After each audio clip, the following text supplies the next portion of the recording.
नमस्कार सभी को। मैं शालिनी की भी टीचर आपका अपने चैनल पर स्वागत करती हूँ। ये जो हमारी सीरीज है ये केसी श्रीवास्तव की प्राचीन भारत का इतिहास और संस्कृति से है। हम इसमें क्या कर रहे हैं, जो भी पहले हम चैप्टर कवर करेंगे, उसके बाद हम उसी चैप्टर के एमसीक्यू प्रीलिम्स के लिए और फिर उसके बाद हम मेंस एग्जाम के लिए डिस्क्रिप्टिव टाइप क्वेश्चंस कवर करेंगे। ठीक है, इसमें मैंने कुछ वीडियोस अपलोड कर दी है, आप उन्हें देख सकते हैं। हमारा इसमें सेकंड चैप्टर है प्रागैतिहासिक संस्कृति और पाषाण काल। तो इसमें हमने ये देखा कि हमारा जो इतिहास है उसे हमने तीन पार्ट में डिवाइड किया था। पहले लिपि के आधार पर, यानी कुछ ऐसा समय रहा जहां पर लिपि की मौजूदगी थी, कुछ ऐसा समय रहा जहां पर लिपि की गैर मौजूदगी थी, यानी कि प्रागैतिहासिक काल और आदि ऐतिहासिक काल और ऐतिहासिक काल। ठीक है, फिर हमने देखा कि उसमें पाषाण कालीन संस्कृति है हमारी, वो प्रथम जो खोज की थी रॉबर्ट ब्रूसफुट ने की थी 1863 में। फिर धीरे धीरे इसी क्रम में हमारी जो खोजें हैं वो बढ़ती चली गई। फिर उसके बाद आपका शब्दावली हमने देखी थी। शब्दावली में हमने देखा था कि कैसे हमने अपने जो पाषाण काल वाले इतिहास है, मतलब जो इतिहास है हमारा प्रागैतिहासिक, उसे हमने तीन पार्ट में बांटा: पाषाण काल, कांस्य काल और लौह काल। ठीक है, फिर उसके बाद में हमने देखा था कि हमारे जो टॉमसन थे उन्होंने भी इसी का अनुकरण किया था। फिर एक जॉन लुबक आए थे जिन्होंने अपनी बुक लिखी थी 1865 में, प्री हिस्टोरिक टाइम। ठीक, इसमें उन्होंने पाषाण काल को दो पार्ट में डिवाइड किया था: पूर्व पाषाण काल और नव पाषाण काल। पूर्व पाषाण यानी पुराना पत्थर युग यानी पैलेलिथिक, नव पाषाण यानी नया पत्थर युग यानी नियोलिथिक। ठीक है, अब ये बंटवारा इन्होंने किस आधार पर किया था? औजारों के आधार पर। इसी क्रम में आगे हम बढ़ते हैं। इसी क्रम में 1870 के आसपास, 1870 के आसपास हमारे लॉर्ड लॉर्टन आ जाते हैं। इन्होंने क्या किया था, जो आपका पूर्व पाषाण काल था, पूर्व पाषाण काल को इन्होंने तीन हिस्सों में और बांटा। ठीक है, किसको? देखिए, पाषाण काल है, अब पाषाण काल में भी आपका पूर्व पाषाण और नव पाषाण, यानी पूर्व पाषाण जो है उसको ये तीन पार्ट में डिवाइड करते हैं। ठीक है, अब प्रश्न हमारा यह उठता है कि ये जो बंटवारा है ये किस आधार पर होता है? यानी जो एडवर्ड लॉर्टन है, ये जो बंटवारा है ये किस आधार पर करते हैं? क्या ये बंटवारा सिर्फ औजारों के आधार पर होता है, या फिर और भी इन्होंने बारीक से कुछ फर्क ऐसे देखे हैं कि इन्होंने बंटवारा किया है? देखिए, जो लाटेन है इनका काम सिर्फ औजारों तक ही सीमित नहीं था। इन्होंने क्या किया, इन्होंने औजारों के प्रकार और उनकी तकनीक, जिन्हें हम पाषाण उद्योग या तकनीक उद्योग कहते हैं, उसके साथ साथ उस समय पर पाए जाने वाले जानवरों के अवशेषों को भी देखा। मतलब प्राणी समूह या फिर फोना, जो उसमें जो बदलाव हो रहे थे उसको भी इन्होंने ध्यान में रखा।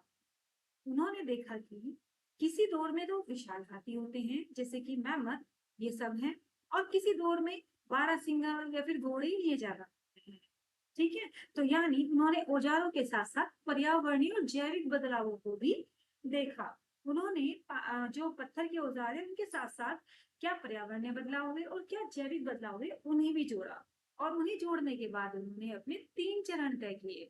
ठीक है, क्या उन्होंने अपने तीन चरण तय किए? देखिए, जिसे इन्होंने कहा पूर्व पाषाण, मध्य पूर्व पाषाण और उच्च पूर्व पाषाण, यानी जो पुराना पत्थर युग है उस पुराने पत्थर युग को ये तीन पार्ट में डिवाइड करते हैं: पुराने से भी पुराना, मध्य पुराना और उच्च पुराना। ठीक है, इन तीनों काल में इन्होंने इसको रखा। अब देखिएगा, अब ये जो आपका अ, इन्होंने पूर्व पाषाण काल और लास्ट वाला जो है आपका जो पूर्व पाषाण काल है, देखिएगा वो अपेक्षाकृत थोड़ा बड़ा तो जरूर था, लेकिन उसमें जो हमें औजार मिले हैं वो थोड़ा सरल ही मिले हैं। जैसे आपका पूर्व पाषाण काल से इन्हें हस्त कुठार मिले थे और चापर मिला था। फिर जो पूर्व मध्य पाषाण काल आया, यानी यहाँ पर ये बीच का दौर था जिसमें थोड़े छोटे और खास तरह से तैयार किए गए पत्थर के टुकड़े मिले, यानी फ्लेक्स से बने औजार इन्हें ज्यादा मिले, तब मध्य पाषाण काल में। अब देखिएगा, फिर उसके बाद आता है इनका उच्च पूर्व पाषाण काल। ये सबसे बाद का दौर था जिसमें और भी विकसित तकनीक देखने को मिली, जैसे पतले लंबे ब्लेड, नुकीले ब्यूरिन आदि। तो ये तीन स्तरीय विभाजन जो किया गया है, तो यानी ये जो खास तौर से यूरोप में ही हुआ है, यानी यूरोप में शोध किया गया है और उनके आधार पर ये त्रिस्तरीय विभाजन हुआ है।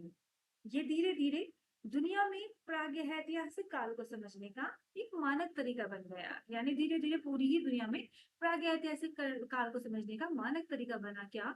पूर्व पाषाण, मध्य पूर्व पाषाण, उच्च पूर्व पाषाण। ठीक है, देखिएगा, ठीक है, तो ये जो शब्दावली है ये यूरोप में विकसित हुई है। ठीक है, पहले 3 युग कौन कौन से, पहले आपके 3 युग आते हैं, पाषाण काल, कांस्य काल और लौह काल। फिर इसमें जो आपका पाषाण काल है इसके 2 हिस्से होते हैं, पूर्व पाषाण काल, नव पाषाण काल, पैलियोलिथिक, नियोलिथिक, पुराना पत्थर युग, नया पत्थर युग। फिर इस पूर्व पाषाण काल के भी 3 उप हिस्से होते हैं जाकर के। ठीक है, तो अब देखिएगा, तो अब आप समझ गए ना, पहले 3 काल, फिर 3 काल का, पाषाण काल का 2 काल, और 2 काल के भी फिर 3 उप हिस्से हो जाते हैं। चलिए, अब हम इतना समझ गए। अब चलिए थोड़ा भारत की तरफ अपना रुख करते हैं। अब जरा भारत की तरफ रुख करने पर यहाँ पर हम देखते हैं कि प्रागैतिहासिक काल, खासकर पाषाण काल को समझने के लिए शब्दावली कैसे बनी। क्या हमने सीधा यूरोप वाला ही मॉडल अपना लिया था या फिर कहानी कुछ अलग थी। अब देखो, 1961 में दिल्ली में प्रथम एशियाटिक पुरातत्व सम्मेलन आयोजित किया जाता है, जिसमें यह मत दिया गया कि चूंकि भारत तथा अफ्रीका की पाषाण काल में अधिक निकटता है, देखिए अब यहाँ यूरोप नहीं है, अफ्रीका की बात चल रही है, तो भारत और अफ्रीका के पाषाण काल में अधिक निकटता है, अतः वहां की शब्दावली मानते हुए भारत के लिए भी पूर्व, मध्य और उत्तर पाषाण काल शब्दावली प्रयोग करने का सुझाव सामने आया। चलिए, अब यहाँ ध्यान देने वाली बात थोड़ा समझाती हूँ मैं आपको कि 1961 में क्या होता है कि एक सम्मेलन होता है जो कि भारत में यूरोप की तुलना में थोड़ा शुरुआती ही दौर था। सम्मेलन में एक महत्वपूर्ण सुझाव आया कि भारत के पाषाण काल के वर्गीकरण के लिए यूरोप, यूरोप का मतलब क्या, जो कि 3 मॉडल पर बेस्ड था, निम्न, मध्य और उच्च। निम्न पाषाण काल, मध्य पाषाण काल, उच्च पाषाण काल वाला मॉडल था। उसकी बजाय अफ्रीका में इस्तेमाल होने वाले मॉडल, यानी अफ्रीका में कौन सा मॉडल था, पाषाण काल का, पूर्व पाषाण काल, मध्य पाषाण काल और उत्तर पाषाण काल, यानी यहाँ पर किसको, उच्च पूर्व के बजाय किसको जोड़ा गया, यहाँ पर उत्तर पाषाण काल। ठीक है, इसमें बांटा जाता है। देखिए, अब सवाल यह उठता है कि अफ्रीका वाला मॉडल क्या यूरोप की बजाय भारत के साथ में ज्यादा समानता रखता है। ठीक है, तो अब देखिएगा, अब इस बात के पीछे भी विद्वानों के 2 मत थे। पहला क्या, इसके पीछे 2 मुख्य कारण थे। पहला मुख्य कारण था उस समय के कुछ पुरातत्ववादियों का मानना था कि भारत में जो शुरुआती दौर के पाषाण औजार मिले हैं और उनकी में जो तकनीकी यूज हुई है वो अफ्रीका की पूर्व और मध्य पाषाण काल के औजारों से ज्यादा मिलती जुलती है यूरोप के मुकाबले। और शायद ये ज्यादा महत्वपूर्ण कारण था कि उस समय तक भारत में यूरोप जैसे उच्च पुरापाषाण काल के बहुत अधिक स्पष्ट व्यापक नहीं मिले थे। समझ गए ना आप? तो जैसे यूरोप में उच्च पुरापाषाण काल है तो भारत में कुछ भी ऐसी टेक्निक हमें तब तक नहीं मिली थी। ठीक है, अब यूरोप में जैसे कि ब्लेड ब्यूरिंग तकनीक और गुफा काल के लिए, इन सब के लिए जो जाना जाता है, तो भारत में उस समय कुछ भी ऐसा नहीं था कि जो हमें ये सब मिला हो। भारत में अफ्रीका की जो उत्तर पाषाण काल के प्रमाण है वो मिलते थे। ठीक है, थोड़े से तो अलग थे लेकिन फिर भी अफ्रीका से काफी मिलते थे। तो विद्वानों को ये लगा कि शायद अफ्रीकी शब्दावली भारत के संबंध में ज्यादा ठीक बैठेगी। ठीक है, और यहाँ यह भी जानना दिलचस्प है कि 1960 के दशक से पहले तो भारत में स्थिति और भी सरल मानी जाती थी। कई विद्वान मानते थे कि भारत में सिर्फ पूर्व प्रस्तर युग और मध्य प्रस्तर युग ही थे, मतलब केवल जो आपका ये जो है उत्तर पाषाण काल है जो अफ्रीका वाला, वो भी नहीं मान रहे हैं विद्वान। ये कह रहे हैं कि नहीं भाई, 1960 तक तो केवल 2 ही चीजें हैं यहाँ पर। ठीक है, पूर्व प्रस्तर युग और मध्य प्रस्तर युग। और यह धारणा थी कि यूरोप जैसा उच्च वाला भारत में कुछ भी नहीं है, लेकिन हाँ शायद अफ्रीका जैसा उत्तर पाषाण युग का थोड़ा थोड़ा सा मिलता जुलता है। ठीक है, अब क्या होता है कि धीरे धीरे लेकिन ये धारणा बदल गई। अब इस धारणा को, ये जो पुरानी धारणा थी ये ज्यादा दिन तक टिक नहीं पाई। ठीक है, तो देखिएगा, 1960 के पहले पूर्व पाषाण काल को प्रस्तर युग कहा जाता था, क्योंकि यह माना गया है कि भारत में कोई उत्तर पाषाण युग नहीं था। अतः सामान्यतः अत्यंत नूतन कालीन संस्कृति का विभाजन पूर्व प्रस्तर और मध्य प्रस्तर काल में कर दिया। देखिए, जैसे मैंने आपको एक्सप्लेन किया है अभी, किंतु देश के विभिन्न भागों में उत्तर पाषाण काल के साक्ष्य मिल जाने से पाषाण काल का विभाजन तीनों कालों में कर गया। देखो, मैंने आपको बताया कि धारणा भी बहुत ज्यादा दिनों तक टिकी नहीं रही, धीरे धीरे लोगों की धारणाएं बदली। और उसमें क्या हुआ कि 1960 और 70 के दशक में भारत में बहुत हिस्सों में, जैसे कि आंध्र प्रदेश का कुरनूल गुफा, कर्नाटक, एमपी की भीमबेटका और यूपी की बेलन घाटी, गुजरात, महाराष्ट्र, इन सब जगह से उच्च पुरापाषाण संस्कृति के बहुत सारे स्पष्ट और काफी मात्रा में सबूत भारत में भी मिलने लगे। इन सबूतों में वही खास औजार शामिल थे, जैसे लंबी पतली ब्लेड और वो पुरानी तराशने या खोदने के काम आने वाली ब्योरिंग।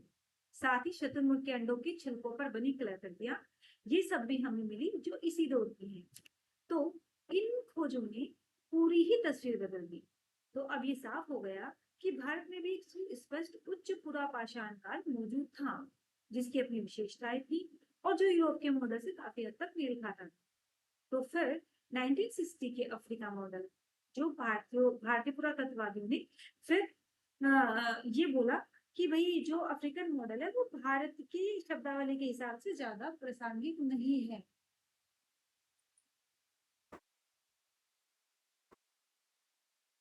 चलिए, तो अब बात यह है कि अब भारत के मॉडल को यूरोपियन मॉडल के समान ही माना जाने लगा। अब भारत की जो पुरापाषाणकालीन संस्कृति है, उसे मुख्य रूप से 3 बड़े कालों में बांटा गया। पुरापाषाण काल यानी पैलेolithic, मध्यपाषाण काल मेसोलिथिक और नवपाषाण काल नियोलिथिक। ठीक है, देखिएगा इसमें यही सब लिखा हुआ है आपका। तो भारतीय पाषाण कालीन संस्कृति का नामकरण भी यूरोप के अनुसार किया गया, जैसे पूर्व पाषाण काल, मध्य पाषाण, नव पाषाण और पूर्व पाषाण को भी निम्न पूर्व पाषाण, मध्य पूर्व पाषाण। देखिए, कल हमारा टॉपिक होगा निम्न पूर्व पाषाण का। आपको वीडियो पसंद आती है तो प्लीज थोड़ा चैनल को सपोर्ट करें, वीडियो को लाइक करें, चैनल को सब्सक्राइब करें। Thank you so much.